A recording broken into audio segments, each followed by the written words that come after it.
On Continuum today, the story of a young man from India. Joseph had a real clear calling from God, yet he must overcome tremendous cultural and religious resistance.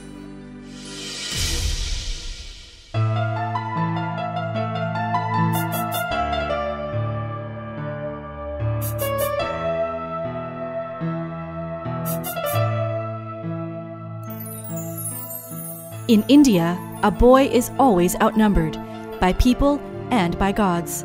A population of 1.5 billion demands that there be masses of ordinary people. Yet no one, even in India, dreams of being ordinary.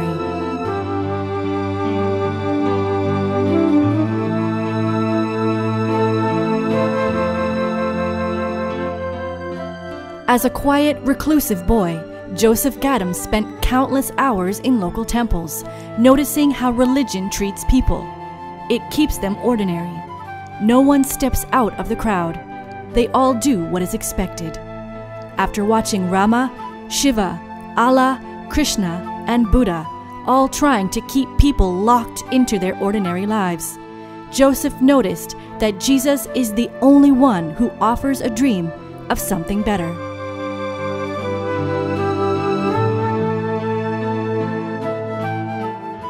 Joseph finds himself dreaming of leading other young men and women into an extraordinary destiny. He sees himself creating a new mindset, building a team of extraordinary leaders, and reaching into every Indian family with a way to break free of ordinary.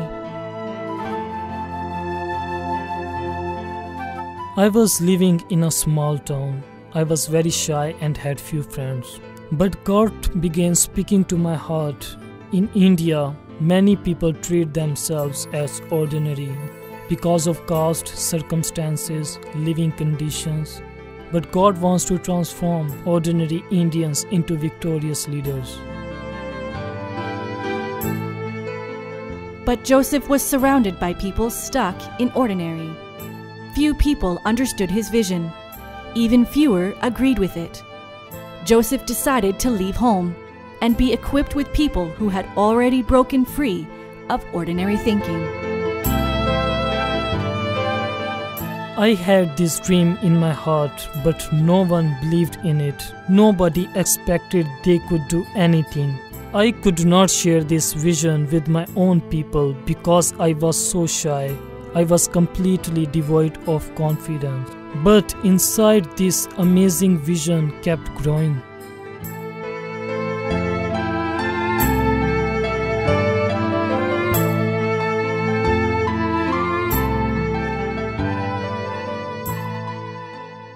I found Victory Bible College International in Thailand on the internet when I googled people with a passion for Asia Training Center. So when this page came up, I saw even people in Pakistan were being trained with these leaders. They had caught hold of something my nation had not. Joseph had stumbled upon a ministry vision that was training extraordinary leaders in Pakistan, Cambodia, Philippines, and more. Victory Bible College exemplified what Joseph needed: passion and a plan for raising apostolic teams across Asia.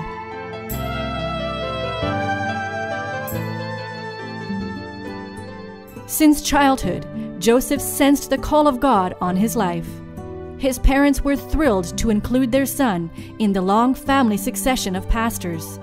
They made preparations, saved their money for several years, and finally presented Joseph with a church of his own, complete with a congregation and a building. He would be set for life. Joseph surprised everyone by turning it down. Joseph's decision to travel to Thailand for training sparked controversy. Everyone, even in my relatives, hated my decision to go to Thailand. It was a poor country. What I was going to gain there? But I was not going to gain anything except to learn how to put my vision into action. Joseph found himself in a battle against cultural, family, and financial pressure. It would be expensive for the son of a poor Indian pastor to fly to Thailand and pay tuition costs for a reputable college. But Joseph's parents stood in faith with him, selling their only possession, the old van, to help pay these costs. The day of his flight to Thailand finally arrived. Joseph said goodbye to his family. His uncle would drive him to the airport.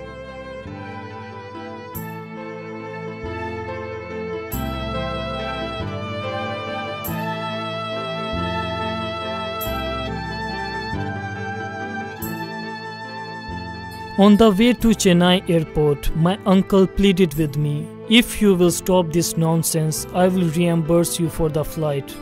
Please trust me, this is the worst mistake of your life." I said, "Uncle, I'm not going for anything. I need training from people who have a passion for Asia, that's it."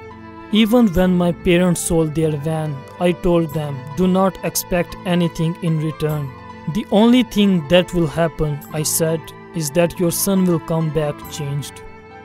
Joseph was convinced that if he could find others with an uncompromising passion for Asia, then his own passion would find some legitimacy. Every man has a dream, yet so few accomplish.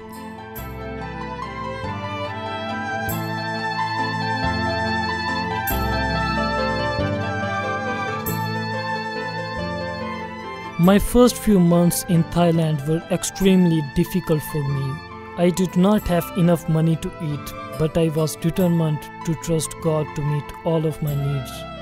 God is the same God in Canada that He is in India. He is the same God in Thailand. This was the breaking point for me. I needed to learn to use my faith to see breakthrough in my life, in my thinking. If I cannot have faith enough to eat, I will never have enough faith to change India. No one knew of my struggles, not even my roommate knew anything. But day by day I pressed on in faith and I started seeing results. My faith was taking hold of God's promises for my basic needs to be met. And my confidence grew that God's promise to raise victorious leaders in India could really happen through my ministry. As he trained for Great Exploit Ministry at VBCI, Joseph became a new man. Gone was the quiet, unconfident boy. God was igniting a passion in Joseph for what lay ahead in India. And after 2 years of study in Thailand, Joseph graduated with a clear picture of Team Leadership College International, where people from all 28 states of India could gather to cast off ordinary thinking and become victorious leaders for God's kingdom. Team Leadership College International is God's plan to transform ordinary Indians and turn them into mighty men and women of God. I laid out a 5-year plan that hopefully we would be able to have students from all 20 states of India, each state with a population bigger than most countries. But as we gathered students for our first year at Team Leadership College, I could see that we had accomplished 1 year what I had hoped to do in 5. Few people could have believed that this young man from a lowly caste in India could rise up as a powerhouse of vision and passion. Team Leadership College International is entering its 2nd year, filled with people longing to break out of ordinary thinking. God is accomplishing in them what He first accomplished through Joseph Gaddam only a few years ago.